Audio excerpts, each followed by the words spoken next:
And here are the top stories. Niger Delta leader Edwin is dead. Amid political killings, Osun Electoral Commission declares readiness for cancelled elections. Nigeria's inflation rate drops to 24.48% in January, and all passengers survive crash landing as plane flips at Toronto Airport. Details now.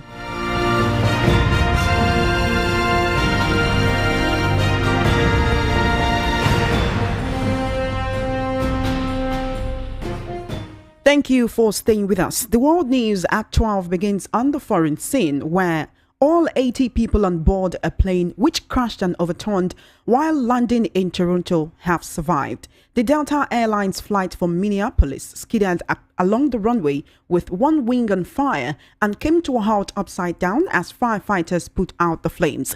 Survivors said they were suspended upside down in their seats and had to release themselves, dropping onto the ceiling before clambering out onto the snow-covered tarmac. 18 people were injured, but only a small number are thought to be seriously hurt, and investigators are looking into what caused the crash. There were 76 passengers and 4 crew members on board the 16-year-old aircraft made by Canada's Bombardier company. The Republic of Niger has begun enforcing new immigration restrictions on Nigerians traveling into the country, demanding a valid international passport for entry and barring the use of the Economic Community of West African State (ECOWAS) passports. This development follows Niger's recent withdrawal from ECOWAS alongside Mali and Burkina Faso. Despite the continued open border between Nigeria and Niger, travelers and cross-border traders are facing significant challenges at major crossing points such as Ilela in Nigeria and Kanu in Niger. A source in Taiwan, a state in Niger Republic, informed the platform that border officials have started turning back individuals relying solely on the ECOWAS passport. In a tragic development, the leader of the Pan-Niger Delta Forum, PANDEF, Chief Edwin, has died at the age of 97. Chief Clark's death was confirmed in a statement by the family in the early hours of today. Until his death, Chief Clark was a prominent politician with a history of working with the administrations of military governor Samuel Ogbemudia and military head of state Yakubu Gowon between 1966 and 1975. He was also an advisory committee member to the then military governor of the Midwestern Region province, David Ejo, and became a federal commissioner for information in 1975. His death comes barely 3 days after prominent leader of Afenifere, the Pan-Yoruba socio-cultural organization, Pa Ayo Adebanjo, died at the age of 96. As controversies continue to swell in Osun State regarding the alleged takeover of local government offices by supporters of former Governor Adegboyega Oyetola, the Osun State Independent Electoral Commission (OSIEC) has declared its readiness to proceed with the local government elections in the state. Earlier reports confirmed at least 6 people died in the political violence as Oyetola's alleged role in the crisis was condemned by the National Assembly caucus for Osun State. The council election is scheduled for Saturday, February 22. During a press conference held at OCX headquarters in Osogbo, the commission unveiled voting materials signaling their commitment to moving forward with the electoral process. OCX chairman Hassim Abioye led the event and reassured the public of the commission's preparedness. Also at the briefing, representatives from political parties, the Inter-Party Advisory Council (IPAC), civil society organizations, and the National Orientation Agency were present. The chairman of Osun IPAC, Victor Akonde, commended OSIAC for its innovative approach and urged the commission to remain focused despite any external pressure in ensuring the integrity of the election.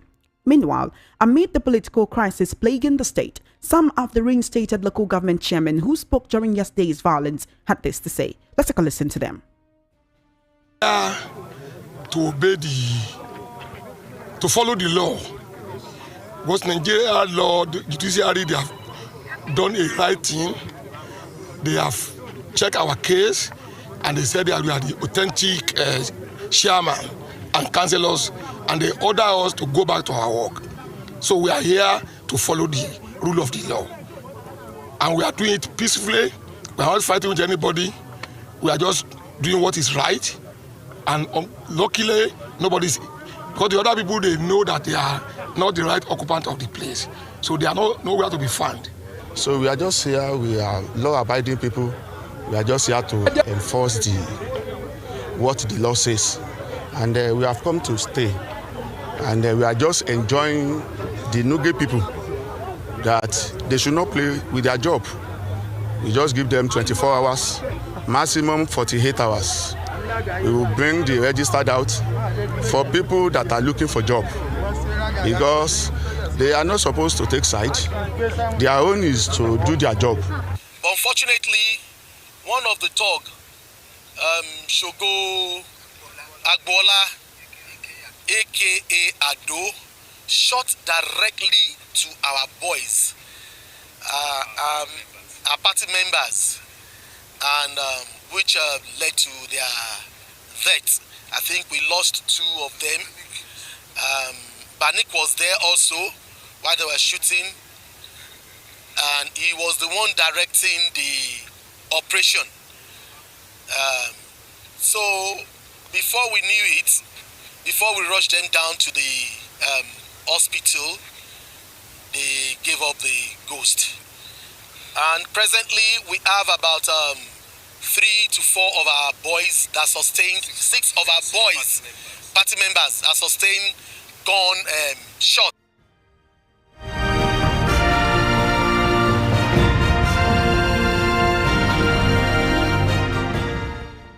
Meanwhile, Nigeria's inflation rate has decreased significantly to 24.48% year-on-year in January 2025, according to the latest data from the National Bureau of Statistics (NBS).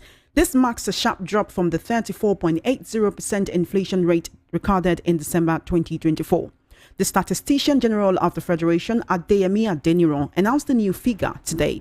He explained that the Consumer Price Index (CPI), which tracks the rate of price changes for goods and services, saw a decline in January. Speaking at a briefing in Abuja, he highlighted that urban inflation was recorded at 26.09%, while rural inflation stood at 22.15%. He noted that the overall prices of goods and services had decreased compared to December's 34.80%, which was calculated using the old measurement system. In a recent development, the federal government may spend 2.36 trillion naira on electricity subsidies for low-income consumers in 2025, a figure that comes amid plans to implement a cost-reflective tariff for electricity consumers. This came as the multi-year tariff order released by the Nigerian Electricity Regulatory Commission (NERC) on Sunday showed that the government incurred 178.03 billion naira electricity subsidy in January, despite minimal cash backing. The subsidy payment comes despite low allocations in the budget to cover the mounting electricity costs. The January 2025 subsidy breakdown indicates varying subsidy costs across the country's distribution companies. As of now, the government continues to bear the lion's share of electricity subsidies, with plans to phase out these subsidies through tariff adjustment to reflect the true cost of power generation, transmission, and distribution. The federal government, through the Attorney General of the Federation and Minister of Justice, Lateef Fagbemi, Senior Advocate of Nigeria, has directed the Nigerian police force to seize the public parading of criminal suspects. Senior police officers in the Federal Capital Territory, FCT, and Lagos State confirmed the development, stating that they had received official directives to comply.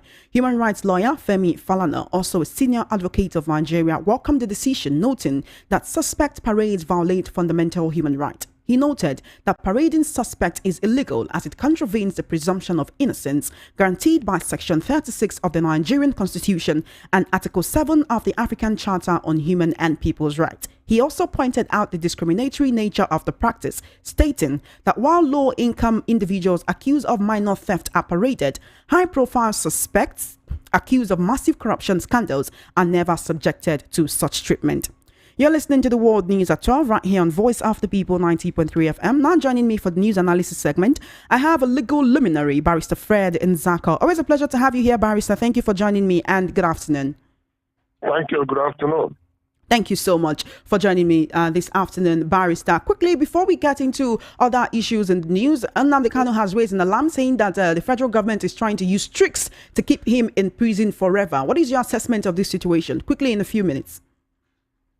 Well, it is not likely. There's no way he will be kept in prison forever.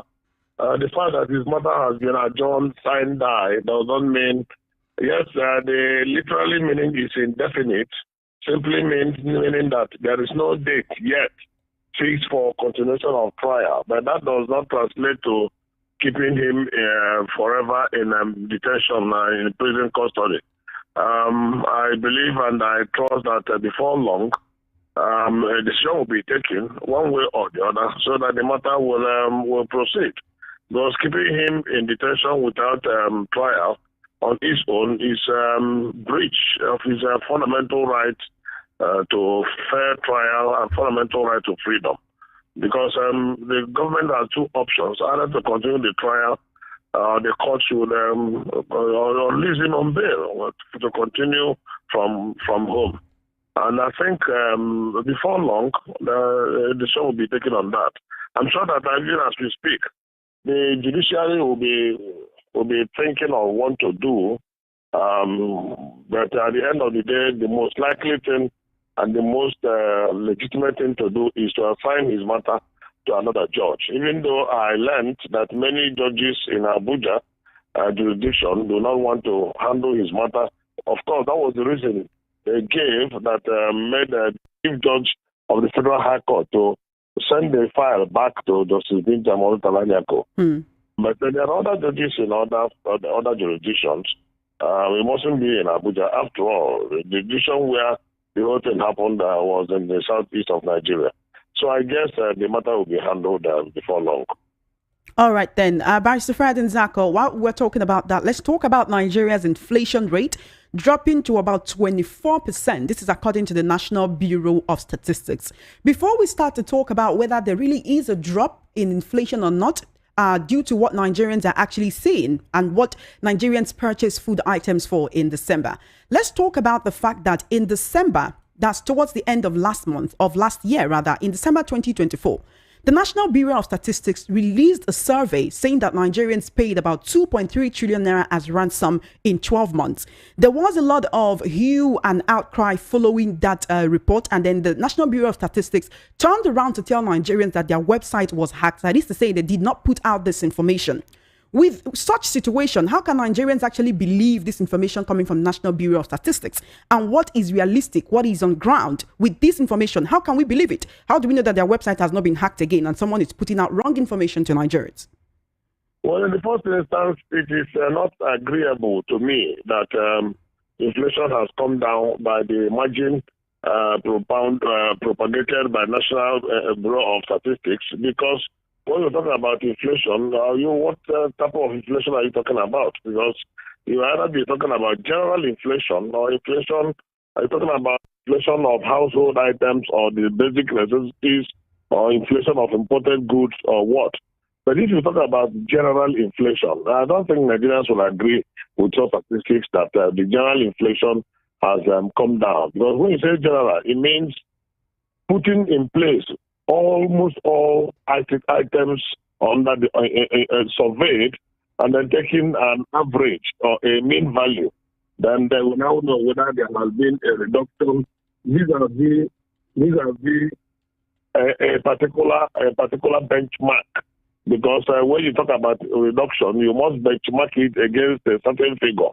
So that on its own is arguable. But be that as it may, it is also, I agree with you, that it is rather very unfortunate for us to hear that the website of National Bureau of Statistics was hacked, whereby some of the information that they turned out in the past was discredited as not being correct or as being as a result of the hacking. That is really very worrisome, because it becomes very difficult to trust further information or further statistics to be released by the Bureau. And for them to also say that 2.3 trillion was spent in kidnapping across the country, an average Nigerian will say that the figure was underrated, because so many incidences of kidnapping and ransom payment were not reported. And that is why the security agencies will continue to ask that the incidences be reported, so that at least we'll be able to, for the purposes of statistics, know exactly what is going on in our economy. But when people just free their own loved ones from the clutches of criminals in detention. They care less about such statistics because to them, the statistics makes no meaning because they see it as a failure of governance that has led to kidnapping of their loved ones in the first instance. So such figure, whether it is right or wrong from MBS, does not reflect the true position or the true value of money that has exchanged hands through kidnapping and ransom payment. Barrister Fred Nzako, that's NBS is claiming that inflation dropped within 1 month from about 34.80% in December to 24%. That's over almost 10% out of this, right? How can that happen, seeing the little time it took inflation to actually rise to what it is right now?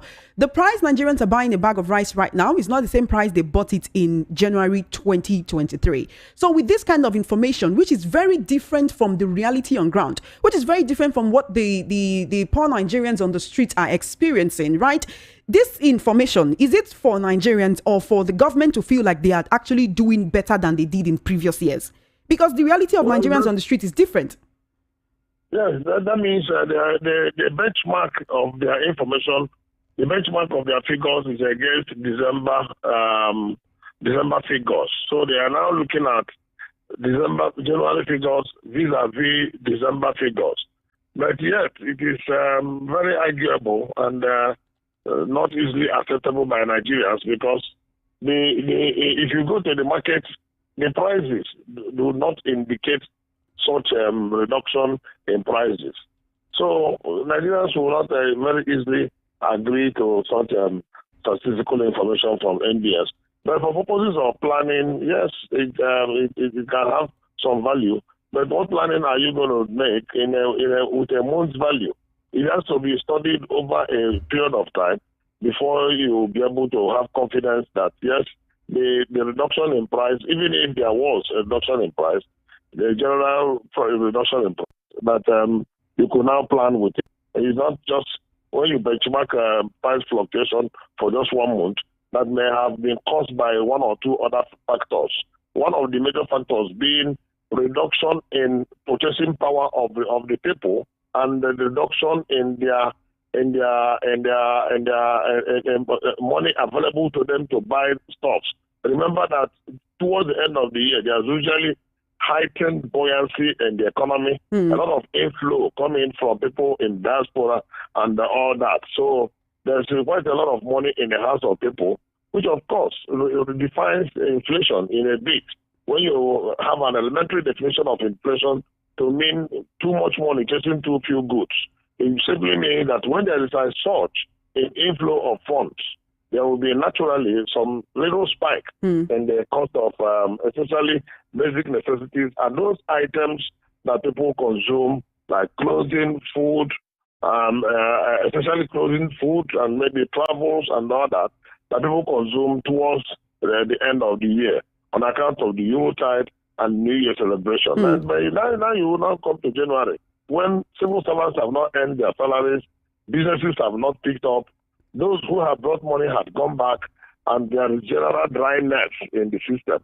You cannot say it is price reduction. Rather, you could call it reduction in disposable income of the people, which is not because the prices have reduced, but essentially because disposable income in hands of the people have reduced, which have now forced small price shift in some items that had not affected some other items. Because when you look at that, you look at issues like school fees and some other payments that are done in January, you cannot say that those ones have come down. But because people possibly, if one had bought rice in December, one possibly may not have finished that rice. So you don't need to buy rice in January, and it will slightly shift the price of rice. Barrister Nzako, despite all of this, for MBS to run to town and say the prices have started coming down. Despite all of this, you have to study the pattern over time for you to be able to come up with a definite assessment. You talked about studying patterns and the fact that the prices of food items are much more higher in December than in January, right? In all of this, we really cannot afford to be economical with the truth as at this point. Nigerians need to know what is happening. Where did the statistician general get all of this information from? Did he visit the markets to know the price that people are buying things for? All right, last year, the federal government did a tax waiver and thus waived import duties on rice and certain food items so that Nigerians could buy them for cheaper. This was to go on between July 15, 2024 and December 31, 2024. But guess what? There were people who bought a bag of rice for close to 130,000 naira, which is much higher than what is sold for in July. So how can we say that inflation came down? The thing here is not the reality of the average Nigerian, like at all. Yeah, that is why it is very difficult to accept such statistics on the MBS, because whatever statistics they are releasing, if it does not reflect the reality on ground, then the statistics will not be convincing. Bison Zako, one egg is 300 naira. How will people get their nutritional needs? How will people feed their children? So that is it. And now you are coming to the realities that whatever you are talking about, price increases and price reduction, you have to look at the general increases and the general reduction, if any. The consumer index has not shown any price reduction. The items that people buy on daily basis to keep alive have not shown any price reduction.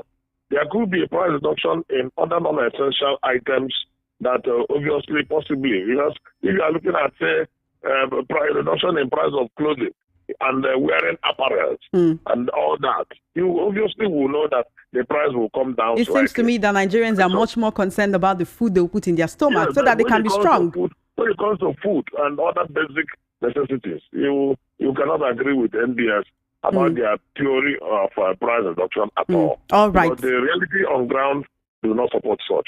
Let's talk about the issue in Osun State. It is very, very sad that 6 lives had to be lost in the issue between the APC and the PDP. But the question is, what is former Governor Adegboyega Oyetola's business in Osun State in trying to reinstate local government chairmen? Can we say that the council chairman who wants to be reinstated are part of the problem, or is the judiciary, which gave conflicting judgment, the main problem? We have been saying times without number that politics should not take over the place of governance in Nigeria. That we cannot have a country with burgeoning population of 223 million people, where about 70% of them are poor, and where about 136 million are in multidimensional poverty. And the people who are entrusted with governance will be playing politics unnecessarily and losing sight of their responsibility. It becomes very obvious that the Minister of Blue Economy, Marine Economy, that is supposed to be an engine point in the Renaissance economic revolution of Nigeria, is playing politics in his enclave. But Mr. Fred Nzako, it's quite funny because when you hear the names of other ministers and what they're doing, whether good or bad, you hardly hear the name of the Minister of Marine and Blue Economy. Are we seeing a situation whereby it seems that federal power is being used to undermine local politics in Osun State? The minister is one of those who are not performing. We say this with all sense of responsibility, that Mr. Boyega is not performing on his position. Yet, Mr. Wike, for example, is ruffling feathers in his river state, playing the local politics, but he is generally performing in Abuja. So, and there are so many other ministers who you hardly will even know that they exist in the cabinet of President Bola Ahmed Tinubu.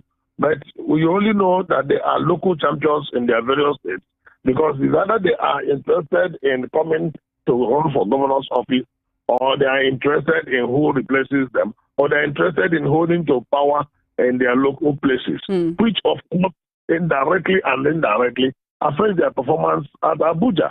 And when it affects their performance at Abuja, it affects what they should have released, the resources they would have released, the administrative resources that they would have released that will have helped move the region forward. Barrister Fred Nzako is one of them, and it's obvious that he is still angling to come back to the seat of power as a governor to do a second and final term. That means that he is not even satisfied with his position in Abuja. And that's why many people have called on President Bola Ahmed Tinubu to keep aside those ones who are more interested in politics than service at the federal level, so they will go home and have enough time to play their politics. There's something I'm more concerned about. Does the federal minister have the power to call on the security chiefs in a particular state to do their own bidding, overriding the orders of the executive governor of the state? To the extent that the governor had to come out and hold a press conference and call on the president to rein in his minister. Yes, it is obvious. It has come to the public domain that there's a lot of political battle going on between the minister and the current governor in Osun State. But does he have the power to call on the security chiefs to do his bidding? The minister has now tried to plant his men in the various local government offices that they lost when he left office. But the legality or illegality of such actions are at best brought to the fore on account of the fact that a minister is an appointee of Mr. President. A governor is recognized as an executive governor of the state by the Constitution, the same way the president is recognized as the executive president of the country. The governor now appoints his commissioners to help him discharge the duties of his office. The president appoints the ministers to help him discharge the duties of his office. The minister has no way in law or in constitutionality to begin to override the influence or the policies of the governor in the state. It does not happen. It can only happen in a messed up political environment, whereby you want to tell me that if PDP was in power at the center, the minister will come down to come and begin to want to plant his own men in government. We must also look at what has caused that imbroglio in Osun, which unfortunately has taken the lives of, here it is 7, even though you said 6 or 7, lives of so many people have been lost, including that of a chairman who was struggling to come and regain his office. Politics should not be based on kill and quench. I do not know and understand the kind of politics we play here. Politics is for the service of the people and not for elimination of other opponents or for whatever reason other than service. And because when politics is anchored on self-aggrandizement and enrichment, it now becomes like a tug of war where either one is killed or one gets others killed. It should not be so. Now, 6 or 7 people have lost their lives in Osun for no just cause, for no single reason. But what about the role of the judiciary in this crisis? Some want to push through their agenda. That is not politics. Vice Nzako, that is criminality. The role of the judiciary, the conflicting court judgments, one can say that was the beginning of this political debacle. So what can we say is the role of judiciary in that political crisis happening in Osun State? And the Osun State Electoral Commission, they are still saying they are ready to go ahead with the local government elections on February 22. Should it not be postponed, looking at what's happening? 6 lives have been lost. I know that when the life is lost, there is literally no antidote for any poison that has gone into the stomach. I am not aware of the fact that there are conflicting judgments, because I'm aware that there was a court of appeal judgment or order asking that the chairmen that were removed be returned back to their position. Meanwhile, I'm also aware that we have only a couple of days before the next local government election slated in Osun State. And of course, whether that judgment of the Court of Appeal has become a mere academic exercise, I do not know. Because with the passage of time, a lot of things must have changed. But that does not mean that Mr. Oyetola should come down to begin to enforce through bravado to enforce the judgment of the court. It is left for the court to, having given judgment, if anybody is not obeying the judgment, they should go back to the court to report such a contempt, because once a judgment of court is not obeyed, it amounts to contempt of court. But now they are helping themselves, and once somebody resorts to help self-help, this is part of the collateral damage that you see. Unfortunately, people have lost their lives. election has been slated for that number for Osun State local government election, and you cannot stop it because the governor has said they are going to hold the election. So those who have just died for nothing, which is unfortunate. They have just died for nothing. All right. And it is also a warning to Nigerians that do not die in the battle among the gladiators. Because at the end of the day, they will just use the poor people as a tool, as pawn on the chessboard. These ones that have died, their family will now go and suffer. It's not the family of the governor that will suffer, neither is it the family of the minister that will suffer. But I want to sound that as a note of warning that every wise Nigerian, especially when you are one of the lowly ranked Nigerians, please do not die in their battle. Barrister Ndako, just before you go, right, at the beginning of the news session this afternoon, I actually played an insert where certain local government chairmen who came back, reportedly reinstated, came back to claim their seats, were talking about their experience. Now, while they were speaking, you could hear them talking about their boys who were shot. Where is the place for quote and unquote boys, that is party boys and girls in democracy? Why put these boys in front of the local government secretariat in the first place? Why arm them? Who armed them? According to Governor Adeleke, Oyetola allegedly gave orders to the police commissioner. If the police were already going to be on ground, why then was there the need for armed party boys at the secretariat? Is the APC in Osun State trying to undermine the administration of PDP Governor Ademola Adeleke?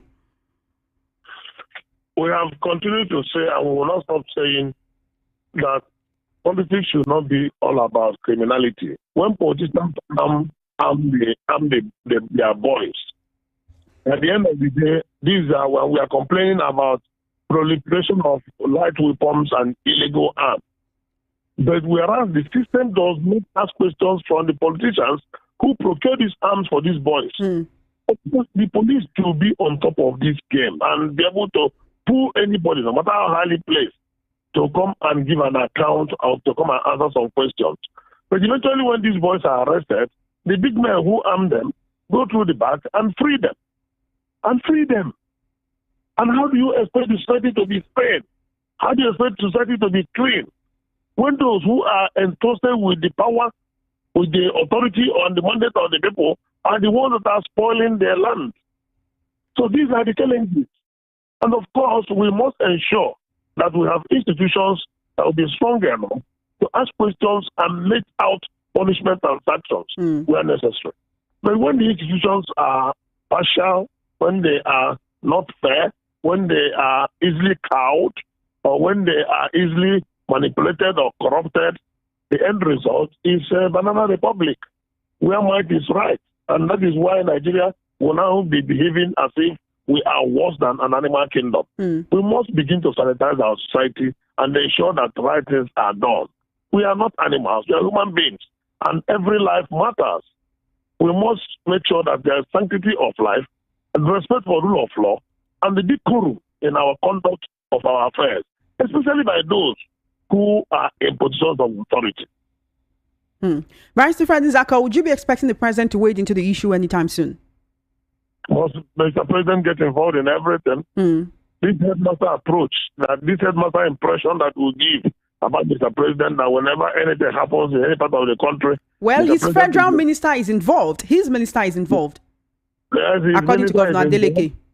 Yes, he did not get involved in his capacity as a minister. He got involved in his capacity as possibly a former governor and somebody who is also eyeing to go back to that seat. Yes, I agree that Mr. President should not keep a blind eye to what is happening in Osun State, because it is a federating part of the country that from where there could be conflagration, political conflagration of gargantuan proportion, if not well handled and nipped in the bud. Yes, on that note, yes, I will say Mr. President should to stop the matter, not getting involved, but stop the madness that is going on in Osun without getting involved, without being partial, and without being political. But at least stop that madness and ensure that he reins in everybody, especially his minister, who has abandoned his duty post to go and play local politics in Osun State, while his ministry is contributing less than expected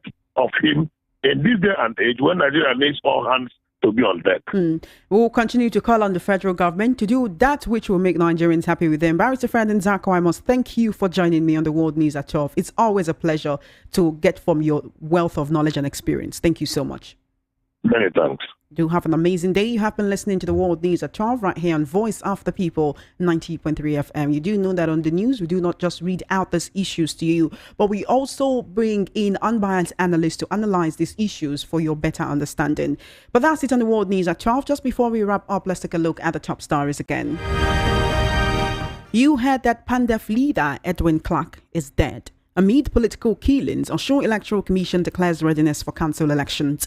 Nigeria's inflation rate drops to 24.48% in January 2025, and all passengers survive crash landing as plane flips at Toronto Airport. And that is a wrap on the World News at 12. My name is Chioma Innocent. Please follow our social media handles at VOP903FM. For coverage of your live event and brand news mentioned in our news bulletins, do send a mail to news@voiceofthepeople.ng. Good afternoon and thank you for listening.